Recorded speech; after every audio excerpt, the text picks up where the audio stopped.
love your book. I read a bit about it. I'm really interested in reading the whole thing to get to know more about it. Okay. But before that, I want to know more about you. Who are you, and what inspired you to write the More Than Seven Leader?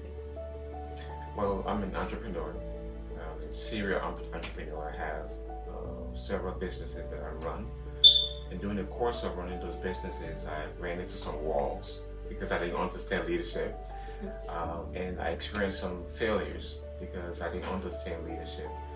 I thought that just running a business was just buying and selling and just having people work with you, but it's way more than that. Yes. So leadership is central. It is. And that's what inspired me to really dig a little deeper into leadership. And I actually went to school to study leadership. I have an advanced degree in organizational leadership. Wow. And then my eyes opened up to leadership and realized that everything that we do daily, leadership is the central thing. It is. Everything rises and falls on leadership. In your home, in your schools, in government. So if the organization does well, it goes on the leader. If the organization does bad, it goes on the leader. So leadership is central in everything that we do in our lives. Yes, absolutely. And I forgot to mention, I really agree with you on that because I'm also the founder of Secrets, our hair care company. And without a proper leadership right now, the company wouldn't even exist. So you are absolutely right on that. Nelson Mandela echoed this approach, describing leadership as shepherding, guiding from behind while enabling others to thrive.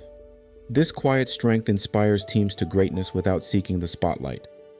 I'm very curious to know, because me being a leader too, what principle in the book that you think we leaders we struggle with? I think a lot of leaders today do struggle with delegation, like delegating tasks to people.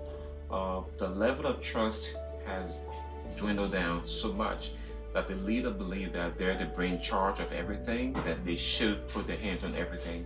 But as a modern servant leader, your job is to empower. Okay. So if you give a new person who just came on the job, if you give them a task to figure out, you're empowering them. You challenge them to learn, and you challenge them to grow. But if you have to touch everything, that's disempowering. Wow. So delegation is a huge part of serving leadership. In Mark chapter 10, verses 42 to 44, and Matthew chapter 20, verses 25 to 28, Jesus redefines leadership. Whoever would be great among you must be your servant. True leadership prioritizes humility, service, and the well-being of others, as seen in Jesus' example of serving rather than being served. Imagine the transformation if every leader embraced this philosophy, valuing their teams with gratitude and empowering them to shine. So leading from behind is a concept that has made strides throughout history. If you're leading from behind, you actually can see the mistakes of your workers or your followers, instead of being the guy who is ahead of everyone and you don't understand what's going on in the background. So it's always good to lead from behind, and you're working behind the scenes and make your workers a star. Wow. Literally, that's what the concept is. Wow, that I need to learn from that, because even though I'm the founder of the company, sometimes I feel like I have to put my hands on everything to make it successful. And because of that, I get a lot of burnout from it. Absolutely, So this is advice I really need to take into consideration. And now, if you want your team to really show their potential, you need to give them the opportunity, right? You have to give them the opportunity to thrive. You have to give them the opportunity to make mistakes and let them come to you with their mistakes.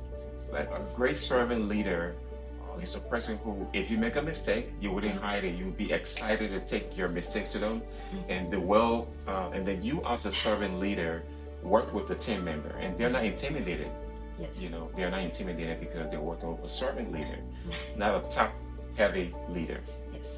Thank you. How do you define a more than seven leader in your own word? Well, a modern servant leader is an individual who understands teamwork, because leadership in the past was you have the guy on the top that gave command to everyone, but the modern servant leader brings teams together and he works equally as much as the team members work. So as a modern leader, as a modern servant leader, you don't just give commands, you delegate though, but you become a part of the team and you do the heavy lifting just as your team members. That way they learn, and when you're not there, they're operating 100%. That's true. Wow. Yeah. You're really educating me. I cannot wait to finish the book. At first glance, leading from behind may seem counterintuitive. Aren't leaders meant to guide from the front?